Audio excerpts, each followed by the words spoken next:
Gold trusted gold buyers. మీరు తాకట్టు పెట్టిన బంగారాన్ని విడిపించి ఈ రోజు ఉన్న మార్కెట్ ధరకు కొనబడును. నమస్తే, welcome to I dream inside politics with కవిత.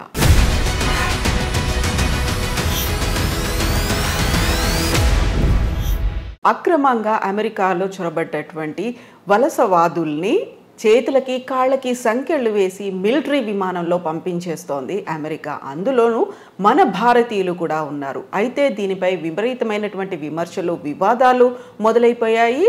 ఈ నేపథ్యంలోనే ప్రధానమంత్రి నరేంద్ర మోదీ 12-13 తారీఖుల్లో అమెరికాలో పర్యటించబోతున్నారు. పరిస్థితుల్లో ఏమైనా మార్పు వస్తుందా? ఏం జరగబోతోంది? మనతో పాటుగా ఉన్నారు డాక్టర్ జయప్రకాష్ నారాయణ గారు. సార్ నమస్తే. నమస్తే కవిత. సార్, గతంలోనే మనం మాట్లాడుకున్నాం, ట్రంప్కి ఒక సిద్ధాంతం అనేది లేదు, తను ఏది పట్టుబడితే అది చేసేస్తారు అనేది. నిజంగా ఇంతమంది వలసదారులు వచ్చారు, అందులోనూ మెక్సికో, ఎల్ సాల్వడార్ తర్వాత భారతీయులు అత్యధికంగా ఉన్నారు అనుకున్నప్పుడు వాళ్ళని కూడా పంపించడం అనేది కొంచెమన్నా వాళ్ళని ఒక మర్యాదపూర్వకంగా గౌరవంగా చూడలేదు. ఎందుకు కాళ్ళకి చేతులకు బేడీలు వేసి ఎందుకు పంపిస్తున్నారు అనే మాట సార్ ఎలా చూస్తున్నారు మీరు? మన కోణ నుంచి చూస్తే పాపం ఏదో బతుకు తెరువు కోసం పోయారు, వాళ్ళని పంపించేటప్పుడు ఇంత అవమానించి పంపించాలని మనకు అనిపిస్తుంది. సహజం, అది సహజంగా దేశంలో కొంత ఆవేదన ఉంటుంది. కానీ ఇంకో కోణం నుంచి చూడండి మీరు, అక్రమంగా వెళ్ళిన వాళ్ళు అంటే నేరస్తులు, ఏదో అన్ని వేసాలుండి అక్కడ చిన్న చిన్న పొరపాటు జరిగిన వాళ్ళు కాదు. లక్షల రూపాయలు ఈ మాఫియాకి, ఏది అక్కడ ట్రాఫికింగ్ దళారులకి ఇచ్చి వెళ్ళిన వాళ్ళు, నిరుపేదలు కూడా కాదు. 30-40 లక్షల రూపాయలు ఎవరు ఖర్చు పెట్టగలరు? అది ఒకటి. రెండోది, మన విమానాల్లో వాళ్ళని తీసుకొస్తే మన దేశానికి పద్ధతి వేరు. వాళ్ళ విమానాల్లో వాళ్ళు పంపిస్తున్నారు, ఎవరు ఒకళ్ళని కాదు. ఆ ప్లేన్లో ఉన్న వాళ్ళంతా ఇలా వచ్చిన వాళ్ళే. వాళ్ళు చాలా డెస్పరేట్ అయిపోయారు అనుకోండి. డెస్పరేషన్తో వెళ్ళింది అక్కడికి. విమానాన్ని మధ్యలో హైజాక్ చేశారనుకోండి, వీళ్ళందరూ ప్రయాణికులు అందరూ కలిసిపోయి హైజాక్ చేసేదో దాష్టికానికి పాల్పడ్డారు అనుకోండి, అప్పుడు ఏమవుతుంది? ఇప్పుడు వాళ్ళని అడిగితే వాళ్ళు ఆ మాట చెప్తారు. ఎందుకంటే మొత్తం విమానంలో కొన్ని సినిమాల్లో మీరు చూసుంటారు, నేరస్తుల్ని జైళ్ళకి వెళ్ళిన వాళ్ళని విమానాల్లో తరలిస్తుంటే వాళ్ళంతా హైజాక్ చేయటం అలాంటి సినిమాలు నాటకీయంగా అనిపించవచ్చు. కానీ విమానంలో ప్రయాణికులు అందరూ కూడా నేరస్తులైనప్పుడు, వాళ్ళ దృష్టిలో చాలా ఫ్రస్ట్రేషన్లో, చాలా డెస్పరేట్గా ఉన్నప్పుడు వాళ్ళందరూ కలిసి అది విమానంలో వెళ్తున్నారు, రైల్లో వెళ్ళట్లా, బస్సులో వెళ్ళట్లా. ఆ విమానాన్ని ఏమన్నా చేస్తే ఏమవుతుందని చెప్పిన భయం వాళ్ళకు ఉంటుంది. కాబట్టి వాళ్ళ ఫిజికల్గా అదుపు చేయటం, వాళ్ళు పారిపోతారు. విమానంలో ఎక్కడ పారిపోతారు?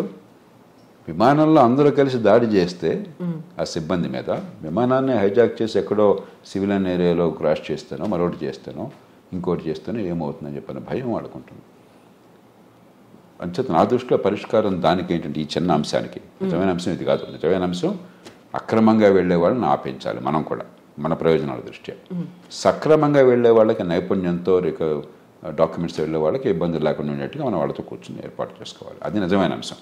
మధ్యలో ఈ కొన్నాళ్ళకి మందేస్తూ ఉన్నాళ్ళు గుడిపోయినట్టుగా ఈ చిన్న అంశం మొత్తం చర్చలు పక్కన పట్టిస్తుంది. కానీ దీనికి నా దృష్టిలో పరిష్కారం, మీరు మీ విమానాల్లో గౌరవంగా మాకు దగ్గర తీసుకోండి అని చెప్పంటే దొరకదు. ఈ ప్రశ్న సమాధానం మన దగ్గర లేదు. మనం హామీ ఇవ్వగలమా? విమానంలో కూర్చునే వాళ్ళంతా కూడా ఏ రకంగా లేకుండా చాలా మర్యాదగా ఉంటారని. మామూలుగానే విమానంలో ప్రయాణం చేస్తుంటే ఎయిర్ హోస్టెస్ మరొకళ్ళు చాలా అవమానిస్తుంటారు, అరుస్తుంటారు మన కల్చర్లో. అలాంటి కొన్ని సంఘటనలు చూస్తుంటాం. కాబట్టి మా విమానాల్లో మేము తెచ్చుకుంటాం. ఒకసారి మీరు మాకు అప్పు చెప్పాక వాళ్ళ బాధ్యత మాది అని మనం తీసుకుని అవ్వకండి. మనం సంఖ్యలు వేస్తామో వేయకుండా ఉంటామో అంత మన బాధ. అప్పుడు గొడవ లేదు. అలా పరిష్కారం ఆలోచించాలి తప్ప ఇది భారత్ను అమెరికాకి మధ్య యుద్ధంగా ఈ విషయాన్ని భావించకూడదు. ఉద్రేకంతో మనం సాల్వ్ చేయాలి. అవతల వాళ్ళ బాధ కూడా గురించి. మన దేశం నుంచి ఉదాహరణకి పాకిస్తాన్కు మరో దేశంలో నేరస్తుని మనం పంపించాం. మనం అమెరికా స్థాయి కాదు. ఆవిడ మన దేశంలో ఉండాలని వాళ్ళని కోరుకోవట్లేదు. కానీ బాగా ఇక్కడే ఉండాలని కోరుకున్నది వాళ్ళకి. అక్కడికి పోతే భీతి అంటే గందరగోళం ఉంది. మరి వాళ్ళని ఏదో రకంగా కట్టడి చేయకపోయినట్టయితే విమానాన్ని వాళ్ళు పక్కదో పట్టిస్తే ఏమవుతుంది? అంచేత మన విమానాల్లో మనం తెచ్చుకున్నట్టయితే ఇబ్బంది ఉండదు. కాకపోతే సార్, ఇప్పుడు మాల్యా లాంటి వాళ్ళని, నీరవ్ మోదీ లాంటి వాళ్ళు, మెహుల్ చోస్కి వాళ్ళని కోట్లాది రూపాయలని వాళ్ళకి రైట్ ఆఫ్ చేసేసి వాళ్ళు ఎక్కడున్నారో తెలీదు, తెలిసినప్పటికి కూడా వాళ్ళని తీసుకువచ్చే ప్రయత్నాలు ఇవన్నీ జరగనప్పుడు వీళ్ళు పాపం అమాయకంగానో లేకుంటే ఇంకెవరి మాటలో నమ్మి వెళ్ళిపోయిన తర్వాత వీళ్ళని అంత అమానవీయంగా తీసుకురావాలనేది ఇక్కడ డ్యూయల్ రోల్ ఉందా సార్? రెండుకి తేడా మనం చాలా ఎమోషనల్గా చేస్తున్నాం.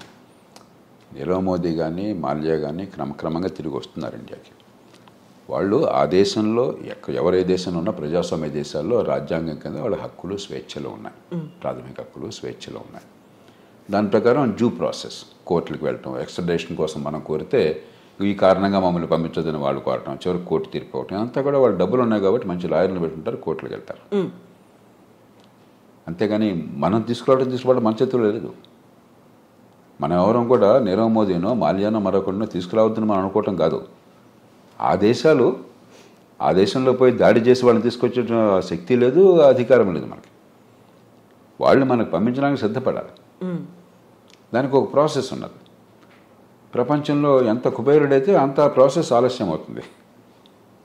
కోర్టులో అంత గట్టి లాయర్లను పెడతారు, అంతగా వాయిదా వేస్తూ పోతుంటారు. అంతే తప్ప ఇక్కడ వీళ్ళని మనం తీసుకురావటంలా.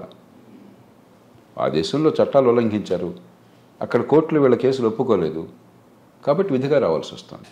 అలా చూడాలి తప్ప దీని పెద్దాన్ని మనం ఒక ఎమోషనల్ కోణం నుంచి చూస్తే పరిష్కారం రాదు. సో ఇప్పుడు టారిఫ్లు విధించడం అనేది అమెరికాకి ఏ దేశం నుంచి స్టీల్, అల్యూమినియం ఇలాంటివి వచ్చినప్పటికీ కూడా 25% వాళ్ళ మీద సుంకాలు విధిస్తాము అనేటువంటి ఒక ప్రకటనతో పాటుగా ప్రతి చోట కూడా ట్రంప్ తన మార్కును చూపిస్తున్నాడు అనే మాట వినిపిస్తుంది. అదే సమయంలో పొద్దున ఒక మాట చెప్తున్నాడు, మధ్యాహ్నం ఇంకో మాట చెప్తున్నాడు, సాయంత్రం ఇంకో మాట చెప్తున్నాడు. మామూలుగా ఏంటంటే పరిపాలనలో ఎప్పుడు కూడా విధానం ఏం కావాలని మల్లగొల్లాలు పడుతూ ఉంటారు. కొందరు ఇలా చేస్తే బాగుంటుంది అంటారు, మరికొందరు అలాగా దానిలో ఇబ్బందులు ఉన్నాయి, ఇలా చేస్తే బాగుంటుంది అంటారు, మరికొందరు ఇంకో రకంగా అంటారు. ఇవన్నీ చర్చించుకుని నిగ్గు తేల్చి చివరికి ఏది మంచి విధానం ఆలోచించి అప్పుడు పై స్థాయికి పంపిస్తారు. ఓ ప్రధానమంత్రి స్థాయిలో, దేశ రాష్ట్రపతి స్థాయిలో, ప్రభుత్వం స్థాయిలో ఇవన్నీ ఈ ఆలోచనలు, ఈ లాభ నష్టాలని బేరీ చేసుకుని పంపిస్తారు. ట్రంప్ ఏమవుతుంది, పురిలో ఏదో ఆలోచన పడుతుంది, వెంటనే ఆయన దేశాధినేతగా ప్రకటించేస్తున్నాడు. మధ్యాహ్నానికి అది కష్టం అనిపిస్తుంది, వెంటనే మార్చుకుంటున్నాడు. పొద్దున్న ప్రకటించినప్పుడు ఆయన బృందం అంతా వైట్ హౌస్లో ఆయన కేబినెట్ మంత్రులు కానీ లేకపోతే ఆయన ఉన్నతాధికారులు కానీ నేచురల్గా నాయకుడు దేశాధినేత ఆదేశం ఇచ్చాడు కదా ఆయన సమర్థించాలా. మధ్యాహ్నం మాట మారుస్తున్నాడు, మళ్ళీ దీన్ని సమర్థించాలా. సాయంత్రం ఇంకో మాట చెప్తున్నాడు, మళ్ళీ దాన్ని సమర్థించాలా. అంటే ఒక తొగ్గలకి వ్యవహారంలాగా తయారవుతుంది. ట్రంప్ కూడా నిలకడగా, ఎందుకంటే నిలకడగా కొన్ని విషయాల్లో నిలకడగా అనిపించవచ్చు. ఇమిగ్రెంట్స్ ఉండటానికి వెళ్ళలేదు, అక్రమంగా వచ్చినటువంటి ఇమిగ్రెంట్స్ ఉండటానికి వెళ్ళలేదు, అక్కడ కన్సిస్టెంట్గా ఉన్నాడు. మంచి చెడు పక్కన పెట్టండి. అలాగే మరికొన్ని విషయాలు, కానీ కొన్ని విషయాల్లో పొద్దున మధ్యాహ్నం సాయంత్రం ఒక్కసారి ప్రభుత్వం మాట 2-3 సార్లు మారిపోతుంది.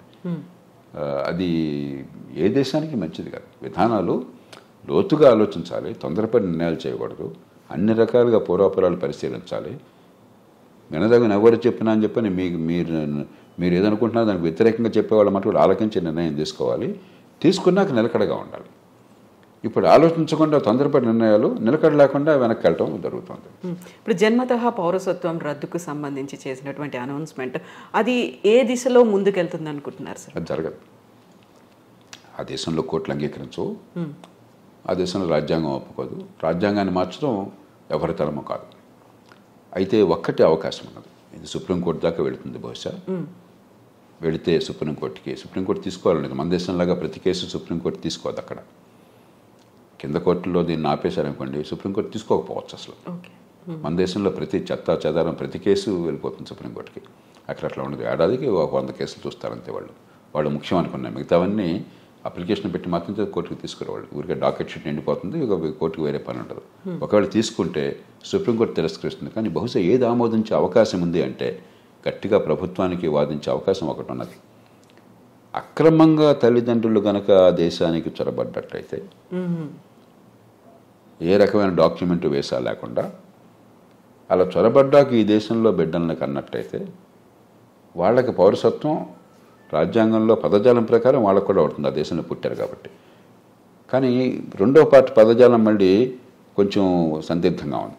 కాబట్టి దేశంలోకి రావడమే అక్రమంగా ఉన్నారు కాబట్టి అక్రమంగా వచ్చిన వాళ్ళకు, అక్రమంగా ఉన్న కాలంలో పుట్టితే వాళ్ళకి లేదని చెప్పి బహుశా కోర్టు ఒప్పుకోవచ్చు, మనకు తెలియదు. కాబట్టి భారతీయులకి ఇప్పుడు ఈ రకంగా అక్రమంగా వెళ్ళిన వాళ్ళకి ఇబ్బంది అవుతుంది. కానీ 195 మంది భారతీయులు ఈ దేశం నుంచి అమెరికా పోయేది చదువుకున్న వాళ్ళు, నైపుణ్యం ఉన్నవాళ్ళు, ఆ దేశంలోనే ఉన్నత విద్యను పొందిన వాళ్ళు చాలామంది, నైపుణ్యం వల్ల చాలా పూర్తిగా పద్ధతి ప్రకారం వీసా పొందిన వాళ్ళు. వాళ్ళకి ఎలాంటి ఇబ్బంది ఉండదు. మన ఊరికి అనవసరంగా కంగారు పడిపోయి ఏదో కొంపనిపోతే అనుకోవడం తప్ప నాకు 100% వాళ్ళు ఏమాత్రం అనుమానం లేదు. కానీ అక్రమంగా చొరబడిన తల్లిదండ్రులకు పుట్టిన సంతానమైనట్లయితే సుప్రీంకోర్టు బహుశా వేరే స్టాండ్ తీసుకోవచ్చు. సార్ మీరు ఇప్పుడు 95% ప్రాపర్ మెథడ్లో వెళుతున్నారు అనుకున్నప్పుడు మిగతా 5%ని విమానాల్లో ఆ దేశాలకు పంపిస్తుంది. మన భారతదేశం వాళ్ళని ఎలా ట్రీట్ చేయాలి, ఏం చేయాలంటారు? అవగాహన కల్పించాలా? మళ్ళీ అవకాశం ఇప్పుడు అమ్మ ఈ దేశంలో 145 కోట్ల జనాభా ఉంది. 54 కోట్ల మంది పనిచేసేవాళ్ళు ఉన్నారు. దానిలో అత్యధికులు అసంఘటిత రంగం, రెక్కాడితే డొక్కాడిన వాళ్ళు, రేపు పొద్దున భోజనం ఎక్కడ దొరుకుతుంది తెలియని వాళ్ళు. కాబట్టి మన దేశంలో వాళ్ళేదో అక్రమ ఖర్చు పెట్టి అమెరికా వెళ్ళారు కాబట్టి వాళ్ళని ప్రత్యేకంగా నెత్తినెక్కించుకోవడం సాధ్యం కాదు. అందరి పౌరులతో సమానం. ఈ దేశంలో అందరికీ ఏ ప్రయత్నాలు చేయగలుగుతాం మనకున్న వనరులతో, మనకున్న పరిస్థితుల్లో, మనకున్న అవకాశాలతో ఆ ప్రయత్నాలు వాళ్ళకి చేస్తాం తప్పితే వీళ్ళని ప్రత్యేకంగా నెత్తిన పెట్టుకోవడం నేను చెప్పిన మాట విరుచించకపోవచ్చు. వీళ్ళ దగ్గర మన దేశంలో 2 రోజులు కొంచెం ప్రచారంలోకి వస్తే అది ప్రపంచంలో మోస్ట్ ఇంపార్టెంట్ ఇష్యూ. అంటే భారతదేశంలో ఈ కోట్ల మంది భవిష్యత్తు అక్కర్లేదా మనకి? కాబట్టి ఖచ్చితంగా ఈ దేశంలో ఉన్న మేరకు ఆ పరిస్థితులను బట్టి అవకాశాలు ఉంటాయి. అక్కడి నుంచి వచ్చేవాళ్ళు మరి ఇంకోటి గమనించండి, అత్యధికులు లక్షలాది రూపాయలు ఖర్చు పెట్టి వెళ్ళిన వాళ్ళు. కాబట్టి వాళ్ళు కొంత సొంతంగా బతకగల వాళ్ళు, బతకలేని వాళ్ళు కాదు. అందులో మనం చర్చ చేసినప్పుడు కూడా పత్రికల్లో కానీ టీవీల్లో కానీ ఇదేది మిడిల్ ఈస్ట్ అనుకోండి, అక్కడికి వెళ్ళిన వాళ్ళు అత్యధికులు, కొందరు బాగా నైపుణ్యం ఉన్నవాళ్ళే, మిగతా వాళ్ళు పాపం కాయ కష్టం చేయడం కోసం వెళ్ళిన వాళ్ళు. అది ఇది ఒకటి కాదు. అంచేత మనం ఖచ్చితంగా సానుభూతి చూపెట్టాలి. అంతేగాని మిగతా అన్నీ వదిలేసి వీళ్ళ కోసం ప్రత్యేకంగా ప్రభుత్వాలు చేయమంటే మిగతా ప్రజలంతా ఏంటి? ఈ దేశంలో ఒక పేద దేశం, కోట్ల మంది అసంఘటిత రంగంలో ఉన్నారు. 185-90 మంది నెల జీతం లేనటువంటి కష్టపడి పనిచేస్తున్న వాళ్ళు, రెక్కాడి దగ్గర డొక్కాడిన వాళ్ళు. అందరి సంగతి పట్టించుకోవాలి ప్రభుత్వం. అందరితో పాటు తప్ప అందరికంటే ఎక్కువగా నెత్తిన పెట్టుకోవడం సాధ్యమో కాదు, అవసరమో లేదు. సో ఇప్పుడు మోదీ విజిట్ అనేది ఉంది సార్, రెండోసారి మా రాష్ట్రపతి అయిన తర్వాత వెరీ ఫస్ట్ టైం మీట్ అనేది ఉంది. ఏం జరుగుతుంది సార్? ఏమేమి ఎక్స్పెక్ట్ చేయొచ్చు మనం? ఇప్పుడు 3 విషయాలు. ఒకటి, ఇవన్నీ పక్కన పెడితే పార్టీ ఏదన్నా ఒకటి అమెరికాలో భారత్కి అమెరికాకి చాలా విషయాల్లో ఏకాభిప్రాయం ఉన్నది, ఉమ్మడి ప్రయోజనాలు ఉన్నాయి. అందుకనే వ్యూహాత్మకమైన ఒప్పందం, స్ట్రాటజిక్ అలయన్స్ అంటున్నాం. ఎందుకంటే చైనా పెద్ద భూతంలా కనిపిస్తుంది, వాళ్ళకి భూతం మనకి భూతం, వివిధ కారణాల వల్ల. ఆ నేపథ్యంలో దాన్ని మరింత సంఘటితం చేయడం, బలోపేతం చేయడం. రెండోది, ఇవన్నీ ఒక రకంగా చిన్న చిన్న సమస్యలు, పెద్ద సమస్యలు కాదు. మనకేదో పేపర్లో హెడ్లైన్ వచ్చింది కాబట్టి అనిపిస్తుంది, కానీ ఒక 10,000 మంది 20,000 మంది అక్రమంగా చొరపడిన వాళ్ళని తిరిగి పంపించడం అనేది లార్జర్ కాంటెక్స్ట్లో చాలా చిన్న సమస్య. అమెరికాలో బహుశా 50 లక్షల మంది భారతీయులు ఉన్నారు. 10,000 మంది 15,000 మంది లక్ష ఏంటి అసలు? వాళ్ళంతా అధికారికంగా చట్టబద్ధంగా దేశాలతో వెళ్ళిన వాళ్ళు. కానీ ఇలాంటి చిన్న చిన్న ఉంటాయి. ఇవన్నీ కూడా పరిష్కారం ఉభయతారకంగా కొంత ప్రయత్నం చేయడం. కానీ కీలకమైనది ఏంటంటే వాణిజ్యం, అంతర్జాతీయ వాణిజ్యం. భారతదేశానికి అమెరికాతో మిగులు ఉన్నది, కానీ పెద్ద మిగులు లేదు. పెద్ద మిగులు ఉన్నది అమెరికాకి కెనడాతో ఉన్నది, అంతకంటే ఎక్కువ మెక్సికోతో ఉన్నది, చైనాతో, మెక్సికోతో, కెనడాతో ఉన్నది. వియట్నాంతో దాదాపు $62 బిలియన్ మిగులు ఉన్నది. చిన్న దేశం, గోచిపాత దేశం. మంది 60 బిలియన్ డాలర్లు, మంది $30 బిలియన్ అంతా మిగులుంది మనకి, భారత్కి. అమెరికా ఒక్కటే పెద్ద దేశం, మనకి అసలు మిగులు ఉన్నది. తగ్గించాలని ఒత్తిడి ఉంటుంది. అందుకనే మన బడ్జెట్ కూడా కొంత మనం దిగుమతి సుంకాలు తగ్గించే ప్రయత్నం చేశాం. ఉభయతారకంగా ఆయన మనసును గుర్తిరిగి కాస్త ఆయన్ని ప్రసన్నం చేసుకోవటం, అదే మన ప్రయోజనాలను కాపాడుకోవటం. మనం నష్టపోకూడదు. అవతల వాళ్ళకి మీరు అంత భీష్మించి కూర్చున్నప్పుడు వాళ్ళకి ఏదో కొన్ని చూపెట్టాలి. కాబట్టి వాణిజ్యం విషయంలో ఏం చేయాలి? ఈ 3 ప్రధానమైన అంశాలు అవుతాయి చర్చలో. సో మన దగ్గర నుంచి వస్తున్నటువంటి దిగుమతుల మీద కూడా విపరీతమైనటువంటి సుంకం పెట్టబోతున్నారు, టారిఫ్లు విధిస్తారు అనే మాట అంత ఎక్కువ ఉంటుంది. వీళ్ళకి మనకి ఏంటంటే ఇదిగో పుల్లాడి దిగుతో అంటున్నాం మనం. మెక్సికో నుండి కెనడా మీద సుంకాలు పెడతా ఉన్నారు, మళ్ళీ వెంటనే మధ్యాహ్నానికి మార్చేశారు, సాయంత్రం ఇంకోటి అన్నారు. మన మీద కూడా ఇవన్నీ ఏంటంటే నెగోషియేటింగ్ టాక్టిక్. ఒక ప్రభుత్వాధినేత నెగోషియేటింగ్ టాక్టిక్స్, మనకి సంప్రదింపుల్లో మాట్లాడేటువంటి వాటిని అనాలోచితంగానో లేకపోతే తాత్కాలికంగానో విధానంగా అంత ఆర్భాటం చేసి ప్రకటించకూడదు. ట్రంప్ స్టైల్ అది, ఆయన తీరేది. మనం ఏం చేస్తాం? ఆయన తీరు మార్చలేం కదా. పుట్టుకతో వచ్చిన బుద్ధి పుట్టుకలతో పోదని చెప్పిన మన చేతుల్లో ఏం లేదు. అంచేత మన మీద కొంత ఒత్తిడి మన మీద ఉంటుంది, కానీ భయంకరంగా ఏముండదు. మనం కూడా కొంచెం ఉభయతారకంగా వ్యవహరించినట్టయితే, మన ప్రయోజనాన్ని కాపాడుకుంటూ ఒడుకు వ్యవహరించినట్టయితే మనకి పెద్దగా నష్టం ఉండదు. సో ఫస్ట్ 100 డేసే కీలకమైనప్పుడు మీరు చెప్పినట్టుగా ఇన్ని కన్ఫ్యూజింగ్ నిర్ణయాలు పూటకొకటి మారుతూ ఉన్నప్పుడు వాట్ అబౌట్ మిగతా టెన్యూర్ అనేది ఎలా ఉంటుంది అనుకోవచ్చు సార్? ఇప్పుడు అమెరికాకి ఏమవుతుందో అమెరికా వాళ్ళు చూస్తుంటారు, మీకు నాకు బాధపడాల్సిన అవసరం లేదు. ప్రపంచానికి ఏమవుతుందని ఆలోచించాలి. ఏమవుతుందంటే అమెరికా తిరుగులేని నాయకత్వం ఉన్న దేశం, ఆర్థికంగా కానీ సైనిక పరంగా కానీ ప్రపంచంలో కాస్త ఏమనాలి, ఒక కోఆర్డినేషన్, కొన్ని మౌలిక సూత్రాలు, కొన్ని మౌలికమైనటువంటి పద్ధతులు, అంతర్జాతీయ వాణిజ్యం కావచ్చు, మరొకటి కావచ్చు, ఇలాంటి విషయాల్లో అమెరికా ఒక పెద్ద పాత్ర వహిస్తుంది. అమెరికా ఆదర్శంగా ఉంటుంది. అది క్రమేణా పలచబడుతుంది ఇది కొనసాగితే.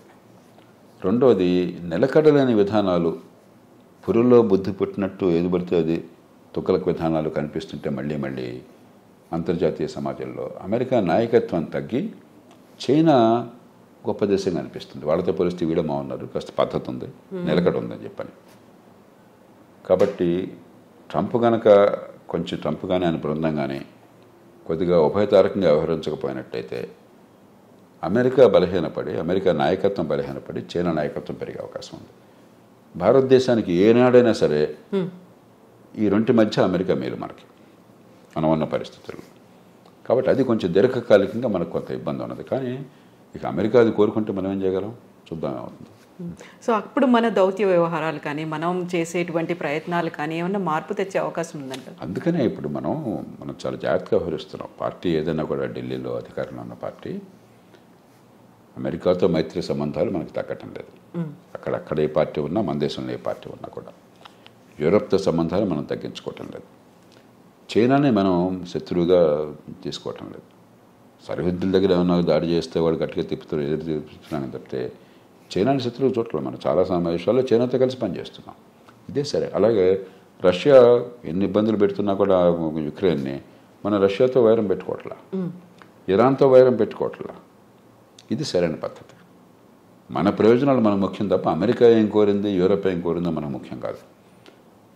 వాళ్ళకి నొప్పించకుండా, మనకి తానవ్వక నొప్పింపక మన ప్రయోజనాలను కాపాడుకోవాలి. నా దృష్టిలో మన ప్రభుత్వాలు చిత్తశుద్ధితో ఆ ప్రయత్నాలను చేస్తున్నాయి. అవి కొనసాగించాలి.